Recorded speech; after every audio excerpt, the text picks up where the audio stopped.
नमस्कार, स्वागत है आपका तहलका इंडिया न्यूज में। आपके साथ मैं हूं दिग्विजय सिंह चौहान। उत्तराखंड एक्सप्रेस देख रहे हैं आप। नजर डालते हैं उत्तराखंड की तेज रफ्तार खबरों पर।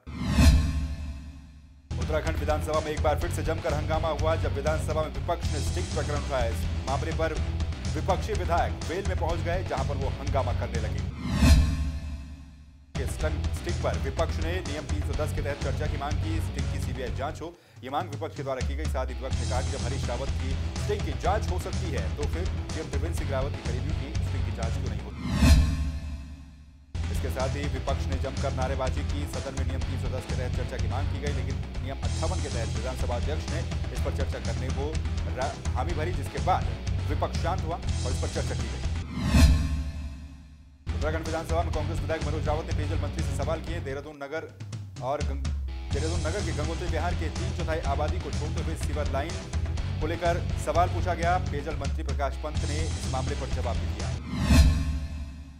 जगत गुरु रामचंद्राचार्य स्वामी श्री हंसदेवाचार्य जी महाराज की सड़क दुर्घटना के दौरान मौत हो गई। यह सड़क हादसा लखनऊ के बाद उन्नाव में हुआ। स्वामी जी के निधन की खबर से पूरे हरिद्वार में शोक की लहर फैल गई है।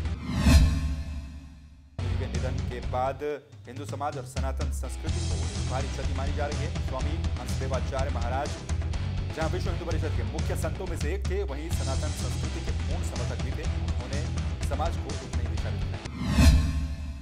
हरिद्वार में डॉक्टरों ने सरकार के खिलाफ चंद्राचार्य चौक से लेकर देवीपुरा चौक तक जुलूस प्रदर्शन निकालकर विरोध प्रदर्शन किया और कहा कि प्रदेश सरकार असंवेदनशील हो चुकी है। 8 दिन से निजी अस्पताल और क्लिनिक बंद है, लेकिन इसके बावजूद सरकार कोई भी कार्रवाई नहीं कर रही है।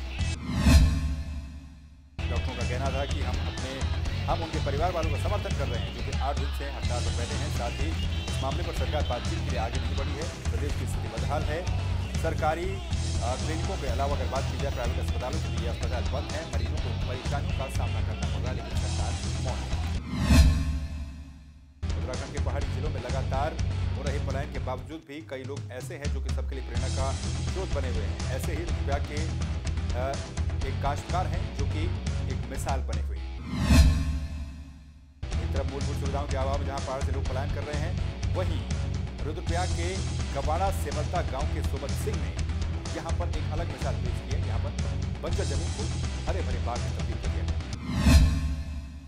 जपोली के गणवा सेमलता गांव निवासी सोबत सिंह बागड़ी ने बिहड़ पथरीले पहाड़ पर मेहनत के बाद एक ऐसा बागवान खड़ा किया जिसे देखकर हर कोई उनकी तारीफ कर रहा है। ये युवाओं के लिए एक प्रेरणा भी है।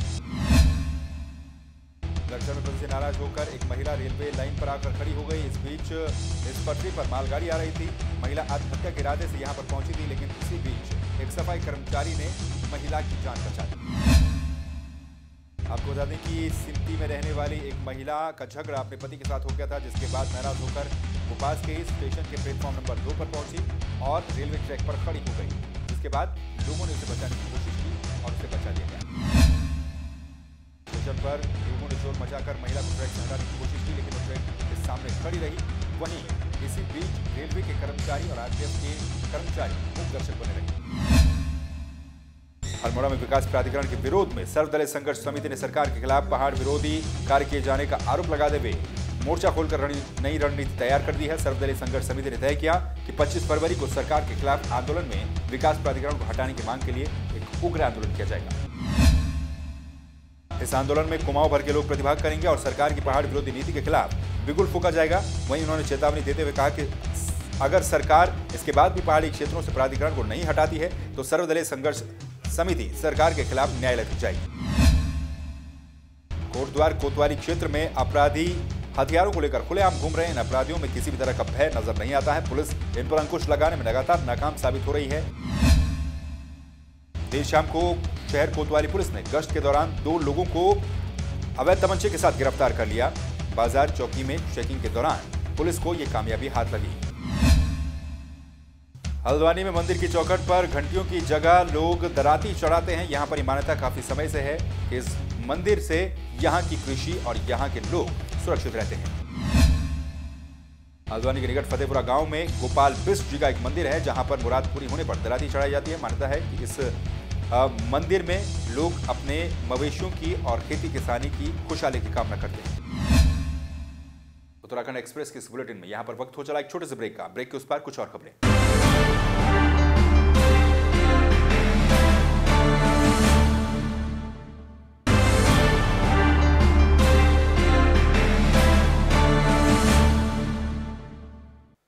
ब्रेक के बाद एक बार फिर से आपका स्वागत है। उत्तराखंड एक्सप्रेस में एक बार फिर से नजर डालते हैं उत्तराखंड की तेज रफ्तार खबरों पर। उत्तराखंड के हरिद्वार में केंद्र सरकार ने उत्तराखंड को करोड़ों की सौगात दी है। यहां पर महत्वाकांक्षी परियोजनाओं नमामि गंगे और राष्ट्रीय राजमार्ग के विस्तार के लिए नितिन गडकरी ने 5,894 करोड़ की लागत से बनने वाली परियोजनाओं का शिलान्यास किया, जिसमें 9 नेशनल हाईवे की परियोजनाएं शामिल हैं। साथ ही 450 करोड़ की नमामि गंगे की परियोजना भी शामिल है। हरिद्वार के लिए कुंभ और अन्य मौकों पर जाम से बचने के लिए 3,500 करोड़ की 50 किलोमीटर की लंबी रिंग रोड को मंजूरी दी गई है। कार्यक्रम के मौके पर नितिन गडकरी ने देश को भरोसा दिलाया कि आगामी मार्च 2020 तक गंगा का पानी पीने लायक हो जाएगा। केंद्र सरकार की नमामि गंगे के तहत 2016 में 855 करोड़ की योजनाओं का शिलान्यास यहां पर किया जाएगा। नितिन गडकरी ने कहा कि करीब 450 करोड़ के नमामि गंगे की परियोजनाओं का शिलान्यास किया गया, जिसमें कि 6 सीवेज ट्रीटमेंट प्लांट और 38 घाटों के साथ ही मोक्ष धामों का भी निर्माण कार्य शामिल है। इसके अलावा घाटों की सफाई के लिए 16 करोड़ के बजट की मंजूरी दी गई है। नितिन गडकरी ने हरिद्वार के एक आस्था पथ के निर्माण की भी संस्तुति दी है। साथ ही नितिन गडकरी ने हर की पैड़ी के सौंदर्यीकरण के लिए 40 करोड़ की मंजूरी देते हुए ऋषिकेश से हरिद्वार के होटल संचालकों को चेतावनी भी दी है। उत्तराखंड के देहरादून में बजट सत्र के दौरान सहकारिता से जुड़े प्रश्नों को जोर शोर से उठाया गया। सत्ता पक्ष के साथ ही विपक्ष ने भी सहकारिता विभाग की तमाम योजनाओं को लेकर सहकारिता मंत्री से सवाल किए। बीजेपी विधायक देशराज खंडवाल ने किसान सेवा सहकारी समिति के बाद संसाधनों की कमी और किसानों को इससे हो रहे नुकसान के बारे में सवाल पूछा। वहीं बीजेपी विधायक रितु खंडूड़ी ने किसान कल्याण योजना के तहत किसानों को 2% ब्याज दर पर दिए जा रहे ऋण वितरण प्रणाली पर सवाल खड़े किया और पूछा कि अब तक इस योजना का लाभ कितने किसानों को मिल चुका है। वहीं निर्दलीय विधायक प्रदीप सिंह पवार ने पूछा कि सहकारिता के क्षेत्र में राज्य सरकार के द्वारा किसानों को 1 लाख तक ब्याज मुक्त ऋण दिया जा रहा है या नहीं। लोकसभा चुनाव को शांतिपूर्वक तरीके से संपन्न करने को लेकर पुलिस प्रशासन ने अपनी कमर कस दी है, जिसके चलते काशीपुर में उत्तराखंड और उससे सटे उत्तर प्रदेश के थाना पुलिस के साथ बैठक कर रणनीति तैयार की गई। बैठक में उत्तर प्रदेश और उत्तराखंड पुलिस की महत्वपूर्ण जानकारियों को साझा करने के लिए सोशल मीडिया पर ग्रुप का भी निर्माण किया गया। लोकसभा चुनाव के नजदीक आते ही अवैध शराब और पैसों की तस्करी का मामला सामने आता है, जिसका सीधा इस्तेमाल चुनाव में लोगों को अपनी ओर खींचने के लिए पार्टियों के द्वारा किया जाता है, जिस पर रोक लगाने के लिए उत्तराखंड पुलिस प्रशासन ने अपनी रणनीति तैयार की है, जिसके चलते काशीपुर मंडी गेस्ट हाउस में उत्तराखंड और उत्तर प्रदेश पुलिस की संयुक्त बैठक आयोजित की। इस बैठक में दोनों ही प्रदेश के पुलिस अधिकारी मौजूद रहे। बैठक के दौरान उत्तर प्रदेश और उत्तराखंड पुलिस ने अपनी महत्वपूर्ण जानकारियों का आदान प्रदान करने के लिए व्हाट्सएप ग्रुप का भी निर्माण किया। एसपी जगदीश चंद्र ने बताया कि इस क्षेत्र में इस बैठक में अवैध हथियारों की तस्करी के साथ ही भैंसों की तस्करी और हिस्ट्री शीटर पर विशेष ध्यान दिया जाएगा। काशीपुर में पुलिस ने विगत दिनों हुई भैंसों की चोरी के मामले में खुलासा किया है। पुलिस ने मुखबिर की सूचना पर अंतर्राज्यीय 4 भैंस चोर गिरोह के सदस्यों को गिरफ्तार करने में सफलता हासिल की है। पुलिस के मुताबिक ये लोग पशु तस्करी का काम किया है। आपको बता दें कि विगत महीने जनवरी में काशीपुर, जसपुर और कुंडा थाने में भैंसों की चोरी के मामले सामने आए थे, जिस पर एसपी काशीपुर जगदीश चंद्र ने एक पुलिस टीम का गठन किया था। पुलिस टीम ने मुखबिर की सूचना पर मशीन थाना हिमपुर निवासी एक आरोपी के घर से 6 भैंसों को भी बरामद किया। देश के अलग अलग राज्यों में कार्यक्रम करने के बाद अब भीम आर्मी उत्तराखंड में भी दस्तक देने जा रही है। रुड़की में पहली बार भीम आर्मी की बड़ी जनसभा 23 फरवरी को आयोजित होगी, जिसमें कि भीम आर्मी के संस्थापक चंद्रशेखर भी मौजूद रहेंगे। भीम आर्मी के प्रदेश अध्यक्ष महक सिंह ने आरोप लगाया कि उत्तराखंड सरकार में दलितों पर अत्याचार हो रहा है। भीम आर्मी के प्रदेश अध्यक्ष का कहना है कि सरकार फिर भी खामोश है, जिसके लिए अगली रणनीति भीम आर्मी 23 फरवरी को तय करेगी। महक सिंह ने बताया कि जहरीली शराब कांड में सरकार पूरी तरह से लापरवाह बनी रही। मृतक के परिजनों को अभी तक मुआवजा नहीं दिया गया। इस पर सरकार की आंखें नहीं खुलती है और सरकार दलितों के लिए उदासीन रवैया अपना रही है। लाल कुआं में 25 एकड़ वर्कर कॉलोनी में लक्ष्मण सिंह के घर हुई चोरी का पुलिस ने कुछ ही घंटों के बाद खुलासा कर दिया। पुलिस ने आरोपी को लाल कुआं वन निगम के डिपो के पास से गिरफ्तार किया है। आपको बता दें कि लक्ष्मण सिंह बीते 16 फरवरी को अपनी भांजी की शादी में लखनऊ गए हुए थे। जब वो सुबह घर वापस आए तो घर का ताला टूटा हुआ मिला, जहां घर में रखी नकदी और जेवरात गायब है। कार्रवाई के दौरान मुखबिर की सूचना से पुलिस ने आरोपी को आसानी से पकड़ लिया। उत्तराखंड के दिनेशपुर में इन दिनों शराब माफियाओं पर जमकर कार्रवाई हो रही है। आपको बता दें कि अभी तक करीब कई शराब की भट्टियों को नष्ट किया जा चुका है। वरिष्ठ पुलिस अधीक्षक के निर्देश पर जिले भर में यह अभियान चल रहा है। वहीं छापेमारी के दौरान 200 लीटर शराब के साथ एक आरोपी को भी गिरफ्तार किया गया है और आरोपी के पास से 3 मोटरसाइकिलें भी बरामद की गई, जबकि 3 आरोपी फरार चल रहे हैं। इस दौरान पुलिस ने 3 ड्रम, एल्यूमिनियम के पतीले और शराब बनाने का अन्य सामान भी जब्त कर लिया। उत्तराखंड के हल्द्वानी में बन रहे राज्य के सबसे बड़े आयुर्वेदिक अस्पताल का निर्माण कार्य अधर में लटका हुआ है। मार्च तक अस्पताल को जनता को समर्पित किया जाना था, लेकिन अभी भी 60% से कम निर्माण कार्य हो पाया है। अस्पताल का निर्माण कार्य कर रही कार्यदायी संस्था यूपी निर्माण निगम कछुआ गति से कार्य कर रही है। इस मामले में आपको ये भी बता दें कि पहली बार किसी कार्यदायी संस्था को 90% से अधिक का पेमेंट किया जा चुका है। दरअसल कुमाऊं के प्रवेश द्वार हल्द्वानी में 9 करोड़ 89 लाख की लागत से 4 साल पहले 50 बेड के आयुर्वेदिक अस्पताल का निर्माण कार्य शुरू हुआ था, लेकिन 8.25 करोड़ रुपए देने के बाद भी 7% काम ही पूरा हो पाया। उत्तराखंड एक्सप्रेस में फिलहाल यहां पर रुक रहे एक छोटे से ब्रेक के लिए। ब्रेक के उस पार कुछ और खबरें।